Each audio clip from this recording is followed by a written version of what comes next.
Shall I? Mike? All right, so we'll call to order. I'll call to order the meeting, the regular council meeting of Tuesday, October 8th, 2019 at 6 p.m. We are pleased to be here today on the traditional territory of Treaty 6. We acknowledge all those who share a deep connection with this land. The City of Beaumont respects the histories, languages, and cultures of all of Canada's First Peoples, whether they be of First Nation, Métis, or Inuit descent, and appreciates that their presence continues to enrich Canada's vibrant communities. We are all treaty people. The peace treaties bind us all. Can I get are there any changes to the agenda as presented?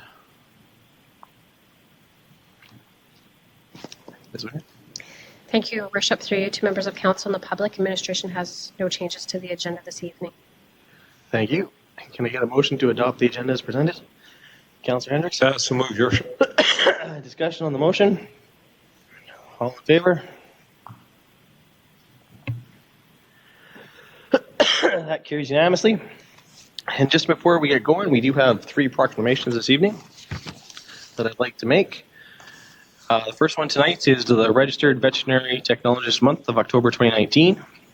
Whereas registered veterinary technologists are integral members of the veterinary health care team, work in veterinary medicine throughout Alberta, and are extremely vital in the effort to provide quality animal health care to ensure the humane treatment of all animals and protect public safety and interest.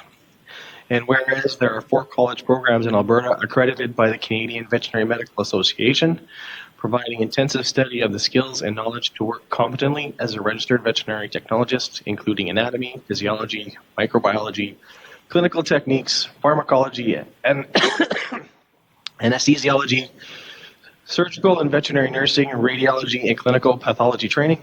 And whereas it is important that each registered veterinary technologist maintain certification, registration, or licensure through the successful completion of a national examination, practice mandatory lifelong learning through the continuing education, and uphold high ethical standards.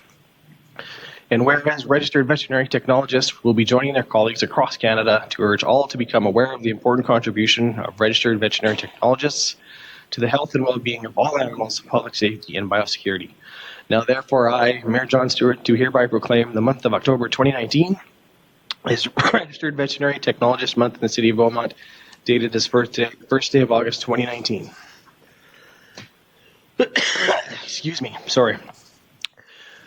Second proclamation of the day is the International Day of the Girl Child, October 11th, 2019. Whereas around the world, women and girls continue to face disproportionate rates of injustices such as discrimination, abuse, neglect, poverty, and violence. And whereas each year the International Day of the Girl Child is an opportunity to recognize and celebrate the tremendous contributions of females while empowering them to pursue their ambitions. And whereas the citizens of Beaumont have a role to play in building a society that embraces the values of gender equality, mutual respect, and dignity. And whereas by working together to ensure every woman and girl is able to enjoy their full range of rights and freedoms, we can build a brighter future for our community. Now, therefore, I, Mayor John Stewart, do hereby proclaim October 11th, 2019 as International Day of the Girl Child in the City of Beaumont, dated the 2nd day of October 2019. And last but not least, today we have Breast Cancer Awareness Month for the month of October 2019. Whereas breast cancer is the most common cancer in Canadian women and is a serious disease that will affect 26,900 women, 230 men, and their families this year. And whereas it is of great importance that the money raised is used, it is of great importance that money is raised for funding breast cancer research projects and community programs. And whereas screening and early detection can reduce breast cancer mortality rates, and whereas the Canadian Breast Cancer Foundation strives to be an effective advocate, a trusted leader, a respectful partner, and a resourceful catalyst in creating a future without breast cancer. Now, therefore, I, Mayor John Stewart, do hereby proclaim October 2019 as Breast Cancer Awareness Month in the City of Beaumont, dated the 2nd day of October 2019. Thank you very much. All right, so which brings us to item number 3, the consent agenda.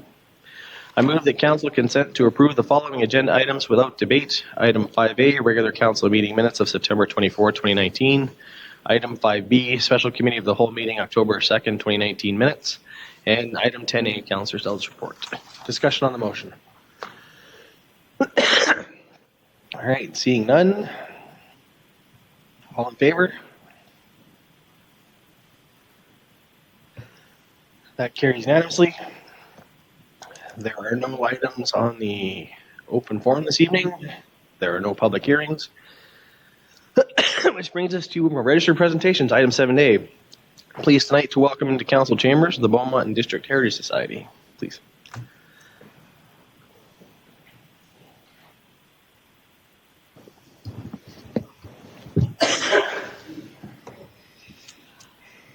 Going to make sure to put my name down first.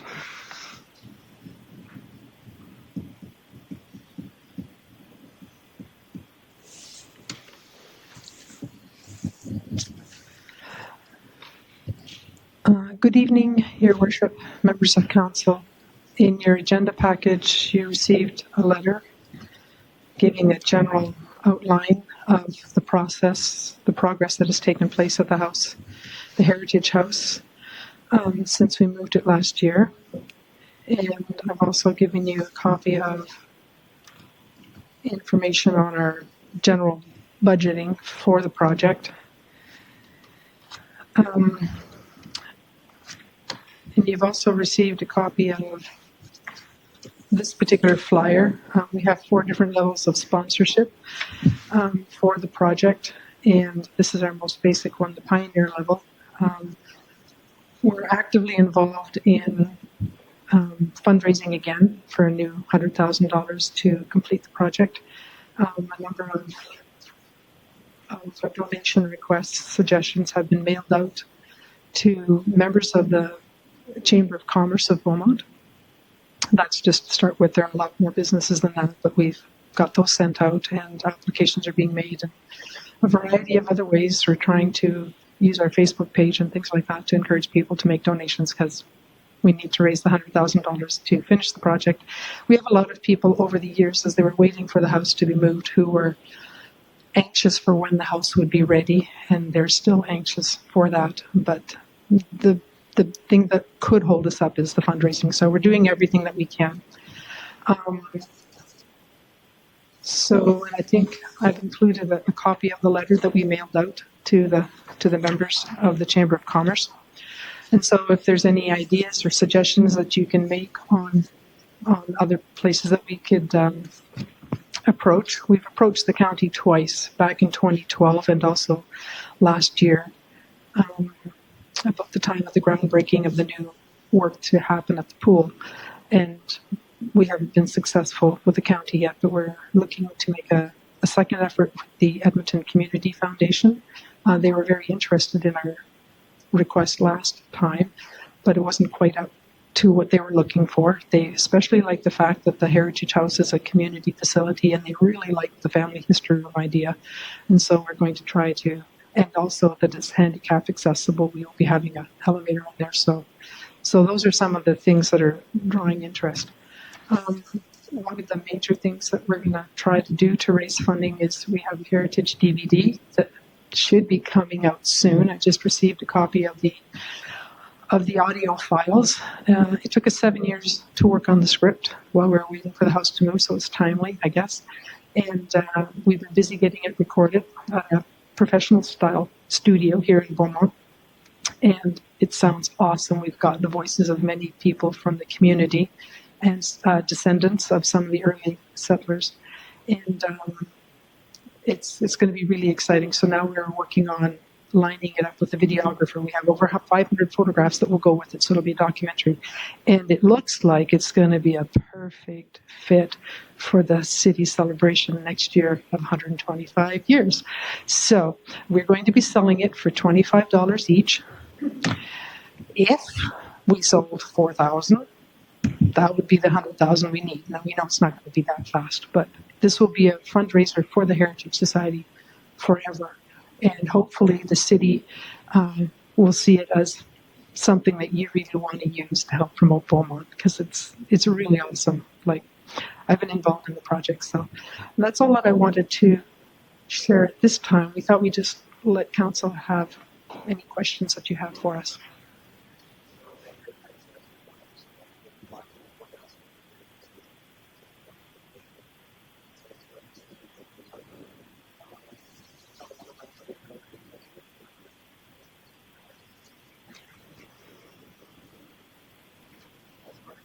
Thank you, Worship, and thank you very much for all the work you're doing. I was hoping this summer to see it opening, and I was like, oh, it's not there So yet. But I know these are difficult projects, so I totally understand what the needs are. And you asked for some suggestions, and as a question, first of all, you mentioned about the business community, and I think that makes sense to kind of pitch it there.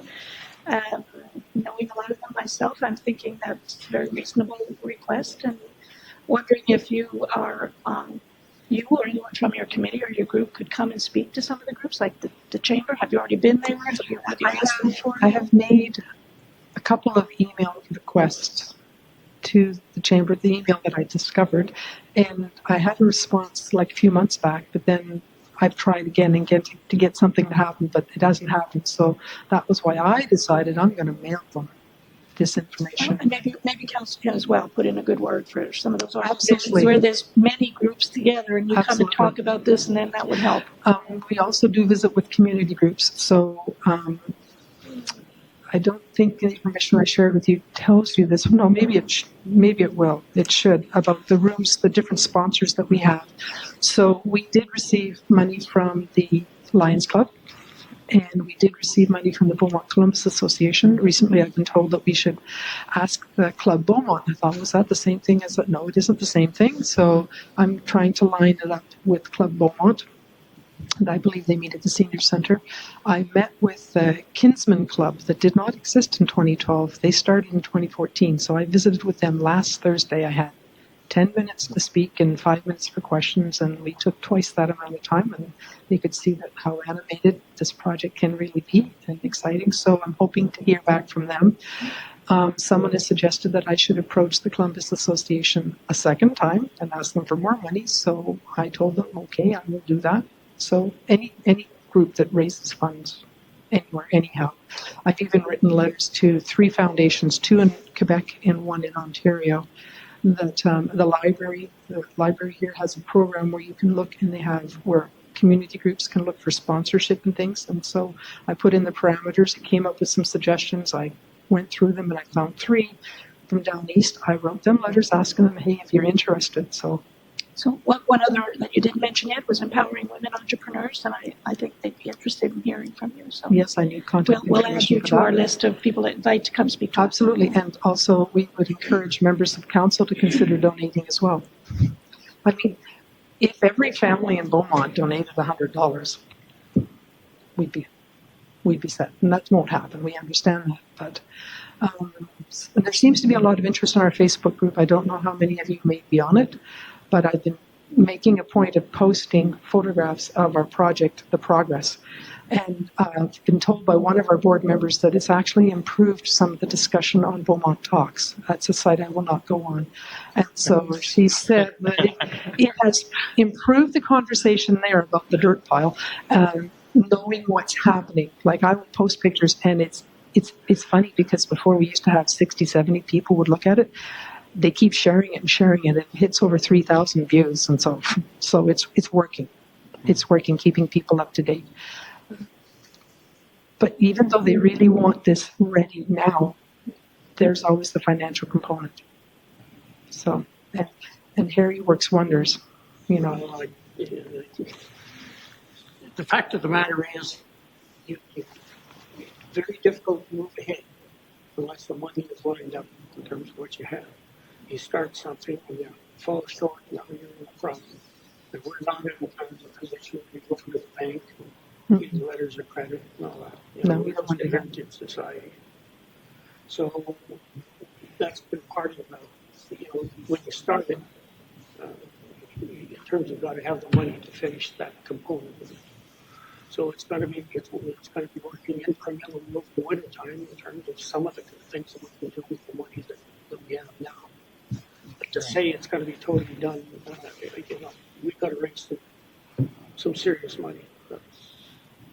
And we did have an added expense. Like, we were delayed by 2 months last year when we notified the city that we were able to acquire the house. Then we were delayed because it had to get rezoned somehow or other. Between 7 years, something changed. And so that held us up. Otherwise, we would have been 2 months sooner, and we would have had a considerable amount of stuff done.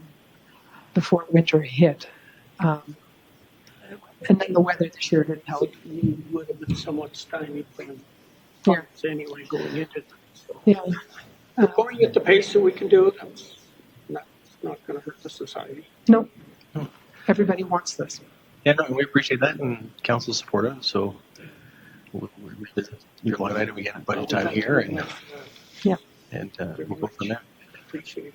If I don't see any further questions of council, once again, thank you for coming in tonight. It's a Thank great you. project, and wish you good luck with your fundraising. Thank you. And if you could share with me any contact info.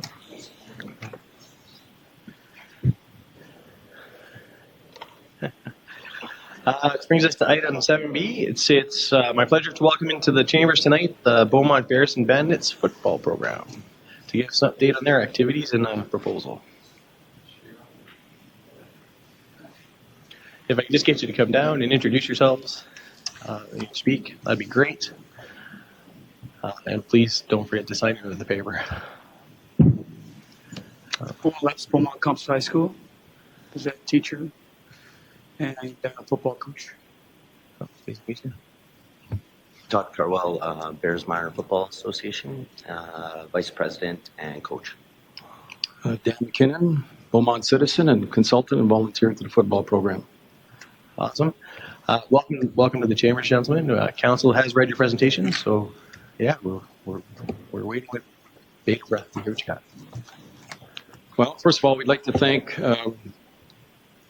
Bill and the Parks and Recreation Group for coming to see our facilities and for their support in our team. When we were invited to the Commonwealth Stadium by the Edmonton Eskimos, it was a pretty special event, and having our people as ambassadors was important for us, and it was very helpful. We hope these visits help to make it clear how important our purpose is to provide a safe, high quality of teaching and training to help young adults achieve their highest potential through life skills and experience, which are tested on the football field and will carry on into adulthood. That is our purpose. As you regroup to review our requests, we hope you remember your visit and meeting with us and the other Beaumont sports groups to strengthen our sports community by improving access to better facilities and making it possible to achieve and maintain high levels of standards and competition. We must all work together to ensure more Beaumont families have access to good programs like the one you experienced with us.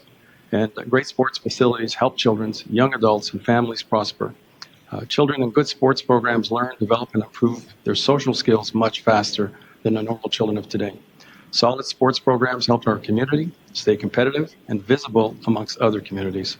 And with our players and coaches and newly acquired skills and confidence, provide a stronger workforce now and in the future. If our association can be any further assistance to you, please contact us.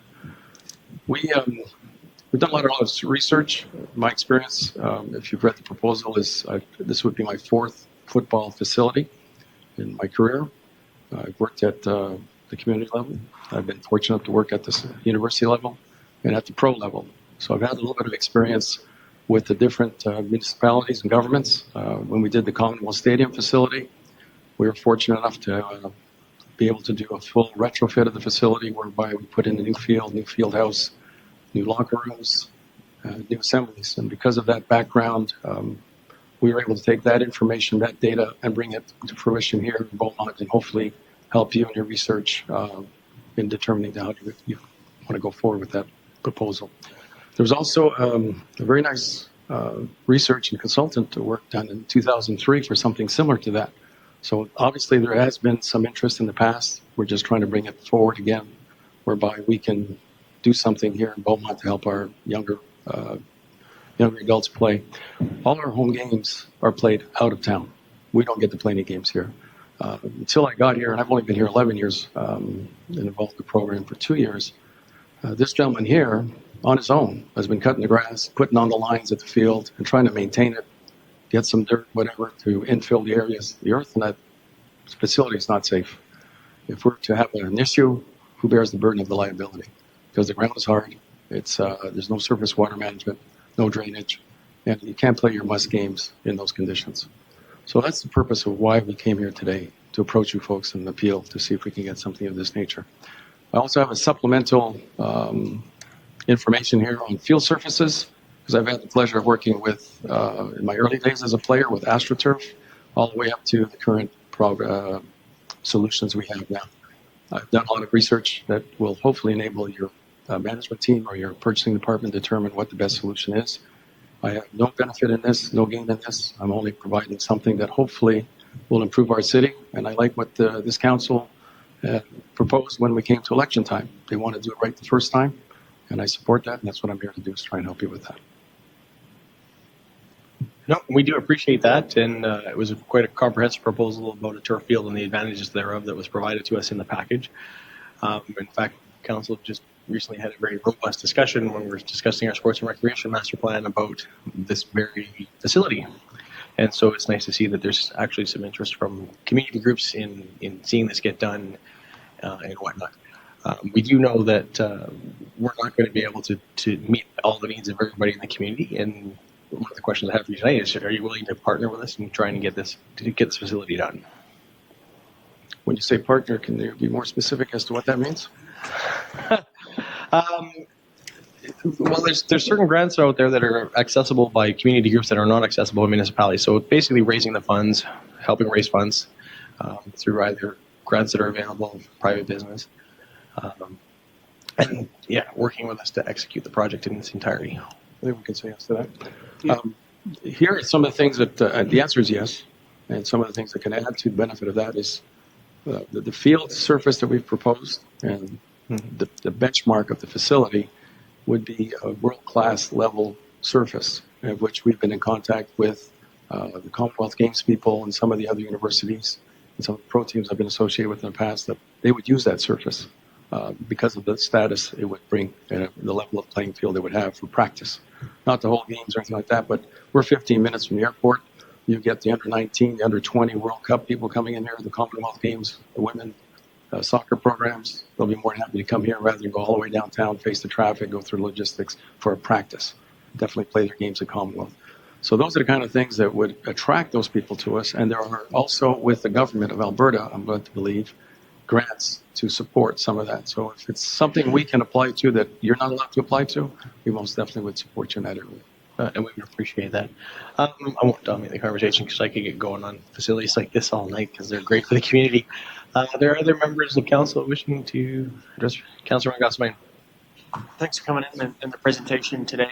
I think one of the key things you point out here, obviously you guys represent the football programs, but it's not just for football and the benefit to not only other sports, but just the community at whole. So I appreciate you pointing that out.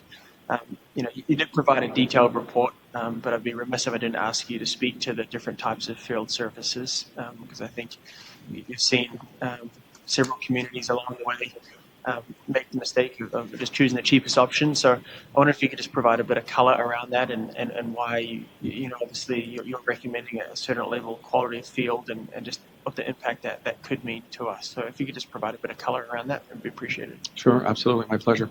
Again, I played on most of these surfaces. The previous two services that were around from the late 70s up until today were AstroTurf and Field Turf. And everybody knows AstroTurf because that was the big name that was bandied around back in the 80s. The problem with that product was it didn't grow, it didn't evolve. And also they went bankrupt 2 or 3 times, changed company names, ownership, and so all the warranties were voided. So they lost community and market share. Field Turf stayed the course, improved their product and was consistent, honored the warranties, and it has the majority of the market share throughout the world, actually. There are other companies that have been out there. One of them most recently has been Polytan from Centaur Products, and you've got the group Team Rochona that carries the Shaw Sports Turf. And I'm glad you brought that question up because in 2010, 2009, and it's in my report here, at the Eskimos, when we redid the surfaces of the fields, we went with Field Turf because of cost, practicality, support, longevity of the product, reliability, and it had the least amount of injuries based on playing with that surface. And then in 2015, the under-20 World Cup women's soccer came to Alberta, to Edmonton. And the particular surface that we had put in at the time was just a football surface at Commonwealth. And FIFA didn't recognize that surface from Field Turf. So they went with a product from Shaw Sports Turf, which they put in. It was gifted to them by Shaw Sports because they wanted to penetrate the market. And unfortunately, it served its purpose during the good weather. in warmer climate. As soon as they hit the fall and the winter climates, it didn't perform at all. It failed. As a matter of fact, last year when the Grey Cup was here in Edmonton, Players Association, the players complained about the field because it didn't perform. So that was one of the things that we learned from that experience. And I deal with maintenance people at the stadium all the time, and they want to get back to field turf as soon as possible. AstroTurf, its problem, it's its warranties. It hasn't evolved. It still hasn't evolved. And the Polytan is out there. It's in a couple of fields, but that's it. I've got a chart here that I put in a book for you, but you can look at later, that shows the presence and the consistency and the reliability of the field turf product. And don't get me wrong, I don't work for field turf. I don't get any money from field turf. It's just that it's safer. If you're going to invest in it, you want to get it right, and you want to have the maintenance, your low maintenance costs, and the reliability of the facility. That's an investment for us. And that's why we've tried to help you with the heavy lifting in this area, because sometimes we get a little distracted by the bottom line versus the actual quality of whatever product brings to help us. And there definitely is a fine line between the product you need and the budget. So, correct. Councillor Allen. Oh, I thought you were finished. Sorry. Thank you, Worship. Thanks for coming in, gentlemen. You may recall coaching my son Thomas in high school. He remembers you very distinctly. He says hello to you, by the way. He's out in Ontario going to school, so I mentioned you'd be coming in this evening. So it's a very quick, I have two questions, actually. A quick thing is, in the presentation, gentlemen, you talk about the field never been watered or groomed, especially during dry spell. I know you've been doing the grooming yourself, but how is the condition of the field? My understanding is that the field actually belongs to the city of Beaumont. I honestly thought that the field belonged to the Black Gold School Division, with the high school being so close to it, but apparently it is city property. So how has it been maintained, in your opinion, over the years? This year has been, thank the Mother Nature got involved this year. And otherwise, fairly poor. Remember the traffic going through that field. High school classes all day, and everybody in the community. Activity you can imagine going through from baseball to soccer to minor football now as well, and our high school football. So the field's taking a bite to pounding. And like we mentioned earlier, safety is a concern. We've never even had, since I've been there, since 2004, we've played one home game, and that was an exhibition game that was sanctioned, not by our league, but it was an exhibition game sanctioned only by the other coach allowing it to happen. So it would be nice for Beaumont, the city now, to be able to host its own football games and have facilities at least equal to, but because we're Beaumont, better than the other facilities around, right? And we're looking at we're a little bit behind that area. We look around the surrounding areas, look at Stony, Spruce Grove, St. Albert, Sherwood Park. Fantastic facilities that are safe for kids to play on and weather resistant. Thank you. Follow-up question, please? Sure. Thank you. Gentlemen, we talked about a potential for a world-class facility, having other type of professional teams come and use the facility. Other sports teams could come from Devon and so on to use the field. But walk me through, if you could, your vision of what that would look like. For example, there are no change rooms now, as you mentioned. What I've seen on the field is basically sea cans that are got benches inside and that sort of thing. So the question is, as Mayor Stewart mentioned, fiscal responsibility is part of our agenda, as well as we're looking after all of our citizens' needs. So it's a fine balancing act. The question I have is, do you see the field as being the priority, and then at a later time building appropriate change rooms, or do you have to have the change rooms done at the same time as the field to make it playable for home games? Walk me through. Is there a way we could do this vision in stages that becomes effective in terms of cost effectiveness, as well as getting it done in a reasonable time frame instead of having to wait 5 years to do it all at once? Can we do the field first, then change rooms? And walk me through that. What your thoughts on that may be? Yeah, I got it.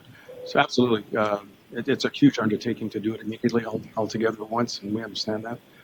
The field is the most important benchmark, or we have to establish that as a foundation. With that field, you're going to get a return on your investment because you can rent it out to other fields, other programs. At the same time, still be able to use it full time. And with the surface water management that comes with the drainage, it allows you to have your must games. So everything can happen there. Now, as far as home games, you can, in the short term, go with temporary facilities for changing rooms. trailers of some sort, whatever. We've done it. Even at Pros, Toronto Argonauts did it when they were going through a retrofit. We did it at Commonwealth when we went through a retrofit. So you can do something of that nature, but have it allocated so that when it does come to fruition, it ties in nicely with the rest of the package. It could take 3 to 5 years to meet the realization of this project, but the field would be your foundation, your first building block to go forward.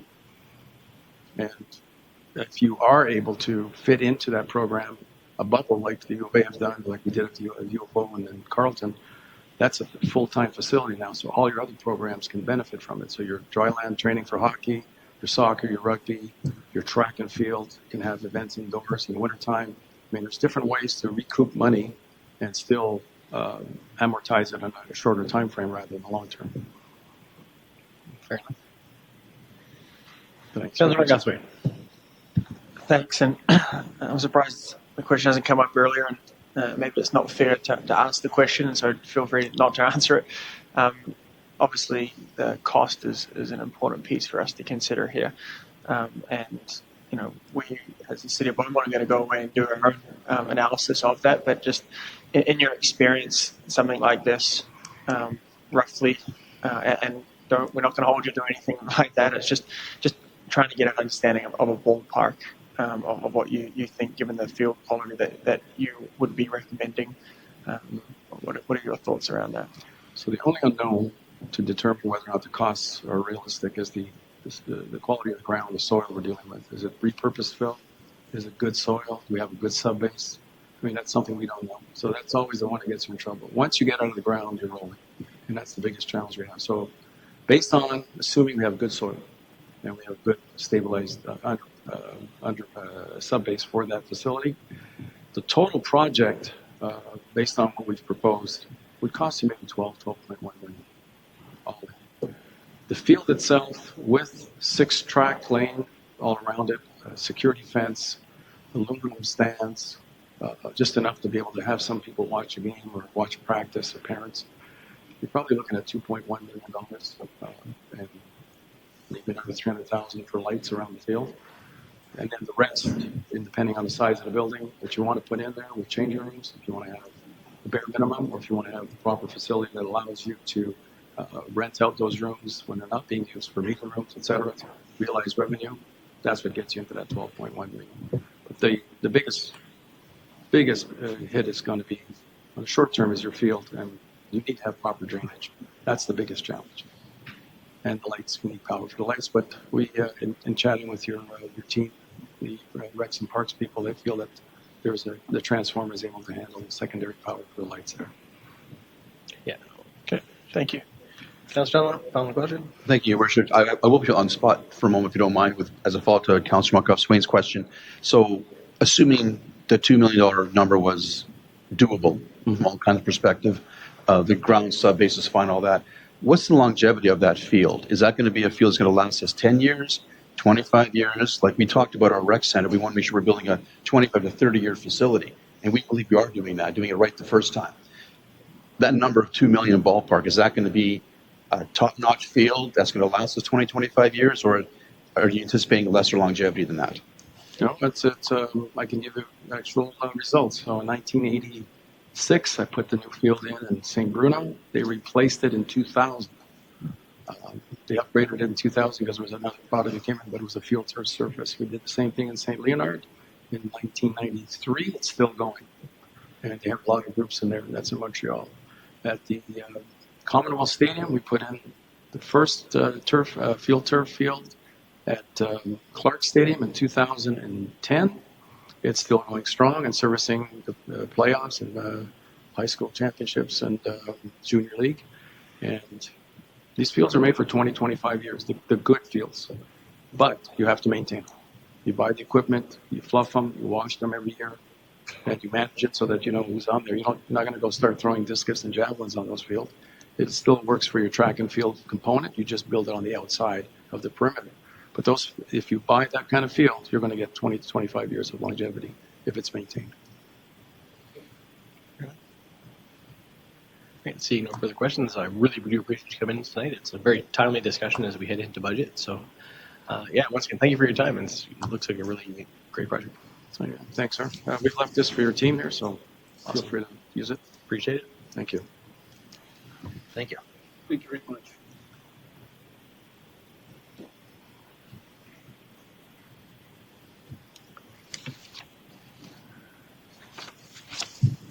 All right.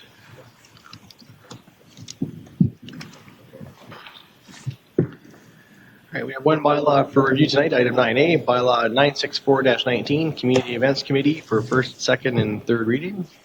Ms. Winder. Thank you, Worship. Through you to members of council and the public. The Promotions Committee was established in 1999, and over the years, the committee's roles and responsibilities and purpose has changed. In the recent years, this committee has been challenged with recruiting members. The Promotions Committee met on Wednesday, June 26, 2019. Committee members put forward a motion to change the committee name from Promotions Committee to Community Events Committee, and a motion to change the membership from 11 to 7 members. In amending this bylaw, I've made an update to the following. Name change from Promotions Committee to Community Events Committee. Membership numbers from 11 to 7. Administrative titles have been changed to fit the organizational structure changes with the city. I've changed the town to city status within the bylaw. I've also updated on council's policy with regarding reappointments and advertising. And I've taken out all references to his, her to general neutral. At this time, administration is recommending that council give first reading to bylaw 964-19. Thank you. Thank you very much. So just to give a quick heads up on what's ahead of us, we're looking for first and second reading, followed by a unanimous consent from council to proceed to third reading. If we get it, then we will head for third reading tonight. So start at the beginning. Is there a member of council willing to move first reading? Councillor Hendricks. Your step, so moved. Thank you very much. Is there discussions on the motion or questions for admin? Okay, seeing none, call the vote on first reading. And that carries unanimously. Is there a member of council willing to move second reading? Councillor Stout. So moved, Your Worship. Discussion on the motion? Seeing none, all in favor of second reading? That carries unanimously. I would like to move that council unanimously consent to third reading for bylaw 964-19. Discussion on the motion. All right, seeing none, all in favor? Is there a member of council willing to move third reading this evening? Councillor Van Newkirk. So moved. Thank you very much. All in favor of third reading? And that carries unanimously. Thank you very much, members of council. Which brings us to councillor inquiry, item 10, councillor inquiries and reports. So we'll do this in two phases, inquiries followed by statements. Do members of council have questions of administration this evening? Councillor Hendricks. To the administration, just a quick question, one that I raised in the summer regarding the lane behind the Mac store on 50th Street, the one directly east. There was some residents in that lane that would like to put their garbage bins on the back instead of on the front. They said they used to enjoy having the garbage picked up by way of the lane. And I was just wondering if I could get perhaps maybe an email or something from admin on up or down. I could send that off to them to let them know what the reasons are, or if it can in fact be complied with. Thank you. CEO. Yes, thank you, Councillor Hendricks. I did ask the answer to that question, and I didn't send it back to you. If I recall, it's got to do with the power lines. But let me clarify, and I will send you an email. Thank you. Councillor McGossman. Thank you, Christian. To administration, what processes do we have in place to ensure that new bus drivers on our transit system understand the route to and from Century Park? I sense a story.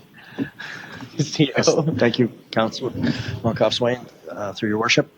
The process, as it's outlined to me today, is there's a scheduling process where the schedule provides route information and any other pertinent information to the operator supervisor.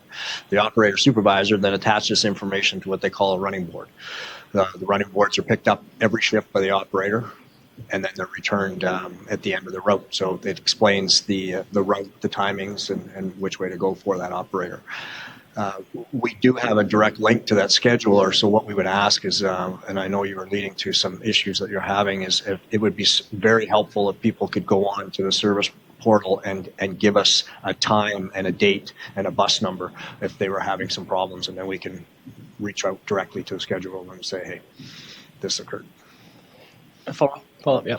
Yeah, I appreciate that. Thanks for the process. And you would acknowledge that's a reactive process, to jump online to the service portal. Right now, we've got a lot of people who know the route better than the drivers that are coming on. They're having to sometimes stand up the front of the bus and tell the driver where to go because they've missed connections and all that sort of stuff. And, we're trying to promote transit in our community, and when we're missing connections because drivers aren't in the right spot. So certainly that's a one way to make sure that we can log the specific routes and that sort of thing. I just wondered if there was something more proactive that we can go on, because it is a unique route going into the community. I know there's been troubles around at the BRAC with things shutting down and all that sort of stuff. But if we could just look into that and see if we can approach ETS and see if there's a better way that we can ensure we've got these drivers out there who really understand the route. So we've got some loyal transit riders and a little bit of frustration creeping in. So we'd appreciate administration's effort to take a look into that, see if we can be more proactive. So thank you. Yeah, we'll speak to ETS tomorrow.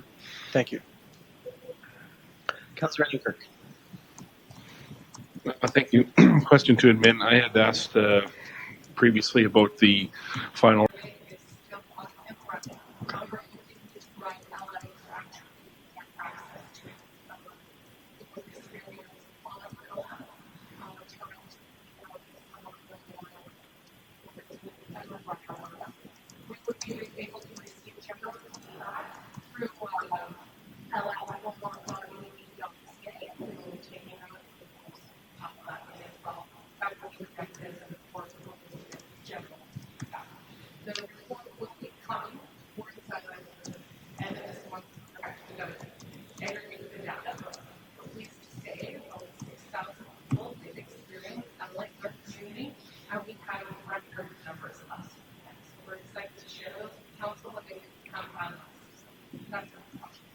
Thank you. Are there any other members of council wishing to ask questions of administration this evening? No. Are there members of council wishing to make a statement this evening? No. All right. So I have a couple of updates. I apologize. Last council meeting, I was a little ill and under the weather, so I'm going to cover some ground from the beginning of September. On September 12th and 13th, I actually attended a meeting of the Mid-Sized Cities Caucus in Lethbridge with mayors and chief administrators from 22 different Alberta municipalities. Together, our communities represent approximately 1 million people, or about a quarter of Alberta's population. We also represent, the 20 municipalities represent 37 different ridings within the province. We had a packed agenda that covered the provincial drug strategy, everything from the provincial drug strategy to the mortgage stress test. We also spent a significant amount of time reviewing the potential impacts of the McKinnon report on the Alberta government's finances, and we managed to hear from both Premier Jason Kenney and Municipal Affairs Minister Casey Madu. There's no question about it. The province faces some serious fiscal challenges, and that this was going to have some implications for all municipalities and other stakeholders. Regardless of what the province decides to adopt from the report in its budget this fall, it's almost certainly going to mean challenges and difficult decisions for us as a council when we look to our city budget early in the new year. As mayors, we were clear that municipalities are well positioned to innovate and find efficiencies in the delivery of services and infrastructure, but that we also need to be at the table as partners with the province. And both the Premier and the Minister were clear that while they are committed to constraining public spending, they will work with us to make sure that all of our needs do get met. The agenda also gave Beaumont the opportunity to discuss our forward-looking approach to business development. I highlighted several of our accomplishments, including the streamlining of the city's land use bylaw and how we're taking a customer service approach to our approval processes. I was also pleased to attend the St. Albert State of the City address. It was held on September the 11th and was delivered by their Mayor, Kathy Heron. They're facing potential funding reductions from the province. And so knowing that we're facing potential funding reductions from the province, St. Albert is considering new sources of revenue. Their council recently passed a utility bylaw that's their first step towards establishing a municipal utility corporation. And their city administration is now working with outside expertise to be able to develop a business case for it. So they're looking to be able to expand their revenue base. And speaking with Mayor Heron and their council members, we did manage to agree that there's some mutual benefit in sharing some information because, to a certain extent, our council is exploring some of these similar types of things. Even though we're not considering a municipal utility corporation, St. Albert is probably one of the closest communities to us in terms of the challenges that they face. Most recently, I was pleased to attend the Beaumont Chamber of Commerce AGM. It was held on October the 3rd. I attended the Beaumont Chamber of Commerce's annual general meeting, and I was privileged to deliver the opening remarks. I was pleased to note our council's accomplishments in making the city more business-friendly, such as our new land use bylaw. There was roughly 50 people attended, which is a significant increase from the previous year, which is a great indication that the health of Beaumont's business community is improving. Leduc Beaumont MLA Brad Rutherford also spoke at the event, highlighting the provincial government's work to reduce red tape and encourage investment and economic growth in Alberta. He also gave credit to Beaumont for our work to foster economic development in the community, so please pass on our kudos from the MLA to our economic development team and all of the people that have worked on that file. And lastly, I spent some time with the ERMRB with the Shared Investment for Shared Benefit Task Force.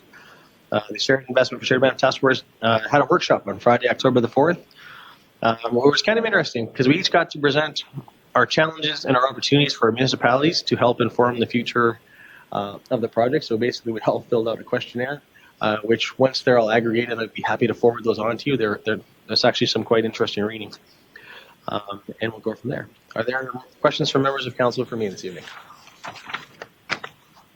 No? Okay, enough. All right, so moving on. CAO update. Item 11A. Yes, thank you very much, Your Worship. Members of council, I got a few items here. Tonight's agenda, was a little bit light. That's going to be the last light agenda you're going to see for several months. So enjoy your evening and say hi to your family. Tonight, we just recently hired a chief financial officer. The reason I share that is this completes a flattening of our organization, of administration. We have removed one layer of management. We've gotten rid of the general managers. So we have a CAO, and we have directors that are reporting up through the city manager's office. So the CFO starts at the first part of November. We're very happy, very highly qualified individual. So he's going to strengthen what we bring to the table. So I'm pretty excited about that. EMRB board meeting is on Thursday. Some of the agenda items include the board chair selection process, a revision to the 2020 budget due to some changes in the regional transportation master plan, and the request for a 6-month extension on a grant for the municipal regional servicing plan. A couple other items on there as well. October 26th, our Colbeck opens. That's pretty exciting. It's not only a high-tech collaborative workspace, but it's going to be the new storefront for the Beaumont Chamber of Commerce. So that's a pretty exciting partnership, and we're proud to work with the Chamber.